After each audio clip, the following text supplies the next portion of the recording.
With us covering shoulder girdle and really starting into shoulder joint, we got to talk about a couple of new muscles, or muscles that we didn't talk about in the shoulder girdle.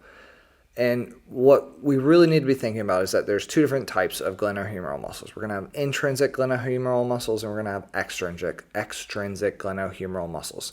The intrinsic glenohumeral muscles are going to originate on the scapula and the clavicle, and then they're going to be the deltoid, coracobrachialis, and teres major. They're also going to be the rotator cuffs. And a good way to remember rotator cuff, we're going to, again, I'll show you this in a little bit. It's going to be SITS, subscapularis, infraspinatus, supraspinatus, and teres minor. Our extrinsic glenohumeral muscles are going to be our latissimus dorsi and our pectoralis major. We talked about the minor last time. This time we're talking about Pec Major. So if we're looking on the anterior view, or we're looking at the anterior side of someone, we're going to be looking at the pectoralis major right here on the front, this fan-shaped muscle that is going to come all the way onto the humerus, as you can see in this picture. We're going to be talking about the coracobrachialis as well. I'm trying to see if I can. There it is. It's right here. And we're also going to be talking about the subscapularis. So the subscapularis sits on the underside of the scapula up against the ribs. On the superior side, we're going to be talking about the deltoid, and we're going to be talking about the supraspinatus. On the posterior side, we're going to be talking about the latissimus dorsi. We're going to be talking about the teres major. We're going to be talking about the infraspinatus, which is right here. And we're also going to be talking about the teres major, which is up here. On the superior side of things, again, focused on the deltoid, and then we're also going to be focused on the supraspinatus, which is up above the spine, right? So supraspinatus means that it's above the spine of the scapula. This is kind of a goofy view. Essentially, we've taken a transverse view of the upper arm and of the humerus, and we're looking in at the mid-ax line, right? So the mid-ax line would be right here. So you can see we've got the pectoralis major, we have the serratus anterior, which are going to be controlling the scapula. We have the coracobrachialis, which is going to come in from the axial skeleton and into the upper arm. We're going to have the short head and the long head of the biceps brachii. We're going to have the deltoid coming in on the deltoid tuberosity on the humerus. You can see that the humerus is right here in the center, and then we have, again, the latissimus dorsi, and we have the teres major coming in as well. So the deltoids, the anterior fibers, are going to be responsible for abduction, flexion, horizontal adduction, and diagonal adduction, as well as internal rotation. So they're really going to be responsible for controlling the forward and rotational movements of the humerus. The posterior fibers are going to be responsible for abduction, extension, horizontal abduction, diagonal abduction, and external rotation. And then our middle fibers are largely responsible for abduction. So if we think about it, we're going to have an origin on the anterior lateral third of the clavicle, right? So we're up here on the front side of the clavicle and on the lateral third. So this would be the first third, middle third, lateral third, medial third, middle third, lateral third. And we're going to have the lateral aspect of the acromion. So on the outside of the acromion process, on the inferior edge of the spine of the scapula. So on the low side of the spine of the scapula is where the delts are going to originate. And then they're going to insert on the deltoid tuberosity on the lateral humerus. So we've got scapular and clavicular origins, and we have insertions on the humerus. So if that's the case, then you would expect the scapula and the clavicle to be in one position, and as we're moving or as we're contracting the deltoids, we're actually going to be pulling on the humerus itself. So if it's our middle deltoid muscles, realistically, it's going to be a straight line of pull down to the deltoid tuberosity, and it's going to allow for abduction. The anterior fibers, the ones that are really on the anterior lateral third of the clavicle, are going to be responsible for pulling the shoulder in abduction because it inserts on the deltoid tuberosity. But then it's also going to be responsible for flexion because the angle of pull is wrapping around the front of the shoulder joint and pulling it forward. Same thing with horizontal adduction, right? We're in the transverse plane pulling forward. Diagonal adduction, so we're coming across our body. And then internal rotation as well because we're going to be rotating that deltoid tuberosity towards the midline. Posterior fibers, you can go through and do the exact same thing with middle fibers again because of that straight line of pull. It's really just going to be an abduction. Now the pec major is kind of a fun muscle because it's got a couple of different levels of fibers. It's got upper fibers and lower fibers, or higher fibers and lower fibers, or more superior and more inferior. The upper fibers, or the clavicular head, is going to be responsible for internal rotation, horizontal adduction, diagonal adduction, flexion, abduction, and adduction. And then the lower fibers are going to be responsible for, or the sternal head fibers are going to be responsible for internal rotation, horizontal adduction, diagonal adduction, extension from a flex position, and adduction. Lots of words, but let's talk through it rationally as we get through origin and insertion. So the origin of the pec is going to be on the medial half of the anterior surface of the clavicle. So it's on the midline half of the clavicle. So here, if we have the deltoid on the lateral third, we have the pec major on the middle 2/3-ish, right? So the middle half of the clavicle is going to be the pec major origin. And then we're also going to have anterior surface of costal cartilages of the first 6 ribs adjacent to the sternum, or adjoining the sternum. So we're also going to have an origin right where the ribs tie into the sternum. And if that's our origin, in our insertion is going to be a flat 3-inch wide tendon on the humerus. That means our angle of pull is either going to come here, or our angle of pull is going to come directly across. So when it comes to the pec major, we're pretty much talking adduction exclusively, right? There's not a whole bunch else unless we get to 90 degrees. So once this shoulder gets to 90 degrees, we can actually have, or once the humerus gets to 90 degrees, we can actually have the pec major contracting and pulling on that humerus to allow it to give it some more abduction. So once we get above 90 degrees, based on our angle of pull, that humeral, that the origin insertion of the pec is actually going to pull higher abduction, right? The lower fibers, or the sternal head of the pec, is going to be responsible for internal rotation, horizontal adduction. Again, it makes sense because if we are originating here and inserting here, our angle of pull, just like you can see, is going to be across the front of the body. So it's going to be actually across the front of the body. So that's horizontal adduction, chest flies, diagonal adduction, right? So like doing a low fly on a cable machine, or extension from a flex position into adduction. So our lat is going to be a big, powerful muscle, and it's going to be responsible for adduction, extension, internal rotation, and horizontal abduction. So let's think about why. So the origin of the lats are going to be on the posterior crest of the ilium, the back of the sacrum, the spinous processes of the lumbar and lower 6 thoracic vertebrae, and then also the lower 3 ribs. So we're going to be vertebral column, ilium, and lower 3 ribs, where all of that is going to insert on the medial head, medial lip of the humerus.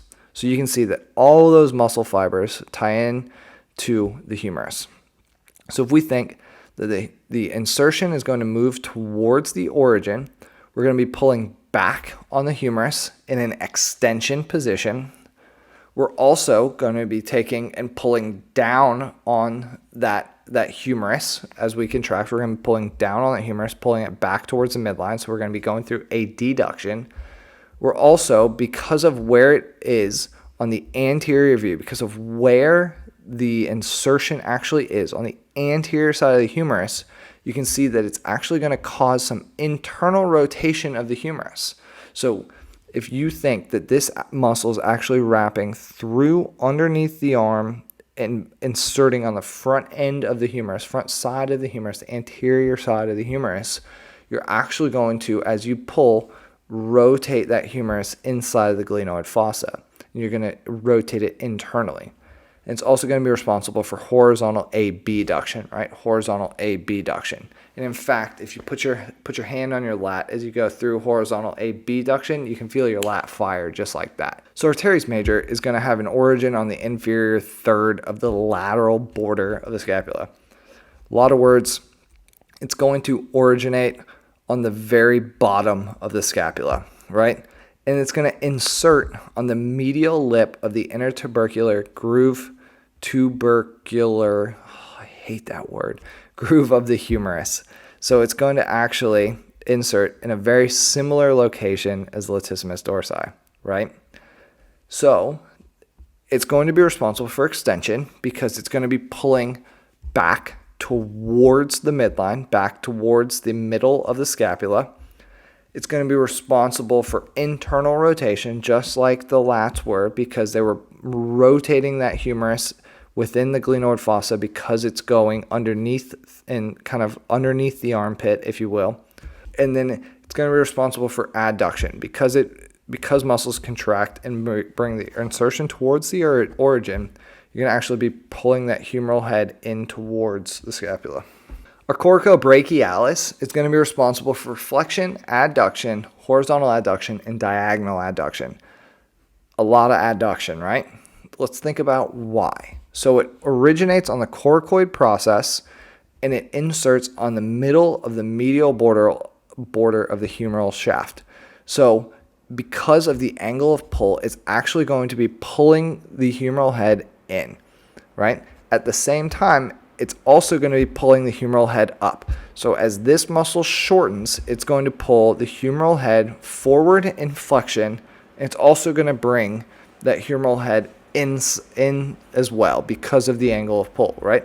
This is more medial. The origin is more medial than the insertion. It's going to shorten, and it's going to pull that humeral head in. Finally, we've mentioned the rotator cuff muscles like 6 times. We can actually talk about them. So the supraspinatus is going to attach to the greater tubercle from above. So it's going to allow for abduction. So the supraspinatus is right above. The origin is on the spine of the scapula, and it's going to insert on the greater tubercle of the humerus. So it's going to actually abduct the humerus, right? So it's responsible for this motion. Our infraspinatus is going to be originating below the spine of the scapula, and it's going to be attaching to the greater tubercle. It's going to be attaching to the greater tubercle on the posterior side. So it's going to allow for an external rotation. So supraspinatus attaches to the greater tubercle from above, abduction. Infraspinatus goes from the origin underneath the spine of the scapula and attaching to the greater tubercle. It's going to be responsible for external rotation. Arteries minor is going to, again, it's going to attach on the greater tubercle and allow for external rotation. And then our subscapularis, which is on the underside of the scapula, is actually going to attach to the lesser tubercle on the anterior side of the humerus, and it's going to allow for an internal rotation. So we have 2 muscles that are facilitating external rotation, which is our infraspinatus and arteries minor. We have 1 muscle that's going to be responsible for abduction, that's our supraspinatus. And then we have 1 muscle that's going to be responsible for internal rotation, and that's going to be our subscapularis. So our rotator cuff muscles, they're not super big muscles. They're not very strong muscles, but they do have a decent level of strength, and they have to have a high level of muscular endurance at the same time. So things like overhead motions, overhead throwing, spiking a volleyball, throwing a baseball, throwing a football, any of those motions are going to be putting stress on the rotator cuff. as you continually throw, it's going to be putting stress on the rotator cuff because it's external rotation, it's internal rotation, and you're in an abducted position in the overhead throwing position. So if you do that continually with poor technique, or you just allow for muscle fatigue to occur, then you place yourself at a poor positional place. You actually have an increased risk of future injury or injury at that time point because of a level of fatigue that would be occurring within that muscle group. If we look a little bit deeper into some of these rotator cuff muscles, these 4 rotator cuff muscles, we can look at the subscapularis. It's going to be responsible for internal rotation. We already covered that. It's going to have some level of adduction and extension, and it's, again, going to stabilize the humeral head and the glenoid fossa. So it's going to have an origin on the anterior surface of the subscapular fossa. So it's on the anterior side, up against the ribs, basically, of the scapula. And it's going to insert on the lesser tubercle of the humerus, and that's going to allow for adduction, extension, and stabilization. Our supraspinatus is going to be responsible for abduction. It's going to have an origin on the medial 2/3 of the supraspinatus fossa, so it's above the spine, and it's going to insert on the superior side of the greater tubercle. So if this is our origin, this is our insertion, as we contract, we're going to actually pull this humerus up and around. So we're going to abduct the humerus with the supraspinatus. The infraspinatus is going to be originating on the posterior side of the scapula below the scapular spine, and it's going to insert on the greater tubercle on the posterior side. So if we're thinking angle of pull, origin to insertion, we're going to actually externally rotate the humerus. We're going to actually rotate that humerus around inside the glenoid fossa externally. And it's going to also allow for some level of extension and horizontal abduction as well. The teres minor is going to have an origin on the posterior scapula along the lateral border, right? So we're on the lateral border of the scapula on the backhand side of it, and we're going to insert on the greater tubercle of the humerus on the posterior side. Just like we were on the infraspinatus, we're going to be putting the teres minor into a similar spot. We're going to be inserting into a similar spot. So again, this angle of pull from origin to insertion, we're going to actually rotate that humerus backwards. We're going to rotate it externally, and it's going to facilitate that external rotation position. Again, horizontal abduction because it's very similar to external rotation, diagonal abduction, and then lastly, stabilization. All the rotator cuff muscles are going to be responsible for stabilization of the humerus and the glenoid fossa. Now, if we're thinking primary movers and agonists during specific joint actions and specific shoulder joint actions, if we're thinking glenohumeral flexion, our primary agonists are going to be our anterior deltoid and our upper pectoralis major. And again, let's think. The origin is going to be of the Pec Major is going to be on the medial half of the anterior surface of the clavicle, and it's going to insert on the humerus. So if we pull from humerus to clavicle, if we just shorten, like put your thumb on your clavicle and your middle finger on your humerus and bring your middle finger closer to your thumb, that's the direction of pull. That's where that muscle is going to be pulling. And if you rotate that, you can feel that distance gets shorter, and that's extension, or that's flexion. Sorry, I'm an idiot. The anterior delt, again, is going to be in a very similar spot. It's going to originate on the lateral third of the clavicle, and it's going to insert on the deltoid tuberosity. So it's actually, the angle of pull is going to be here. And so it's actually going to pull forward. Now, glenohumeral external rotation, our primary glenohumeral external rotation, our primary movers are going to be our infraspinatus and our teres minor. Again, if we're looking at our infraspinatus, our origin is going to be on the posterior surface of the scapula below the spine, and we're going to insert on the greater tubercle. So if we contract, we're going to actually pull and rotate that humeral head backwards, and that's going to cause an external rotation of the shoulder joint. The teres minor is going to have a posterior scapula lateral border origin insertion on the greater tubercle of the humerus, and because of that angle of pull, because of that insertion to origin action, we're going to actually rotate the humerus backwards. Again, external rotation. So now I want you guys to walk through on your own glenohumeral horizontal adduction. I'm going to give you a couple of seconds to get through it on your own and just use the figures, use the concepts, and put it all together.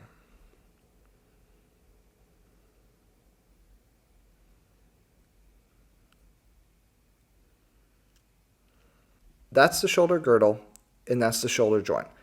Remember, the shoulder girdle involves scapular motion, and the shoulder joint is humeral, glenohumeral joint actions. You can have shoulder girdle action with shoulder joint action, but you don't have to have shoulder joint action to have shoulder girdle movements, right? What I want you guys to take away from this is I want you to know the primary bony structures of the shoulder girdle and the shoulder joint. I want you to know the joints themselves, what they're comprised of, the muscles that are going to be comprising the shoulder girdle and the shoulder joint, the origins and insertions for each one of these muscles. And I want you to be able to put together some of the motions to think what primary movers or agonists might be going on. I want you to be able to deduce based on origin and insertions what the motions might be that the muscles are going to be causing.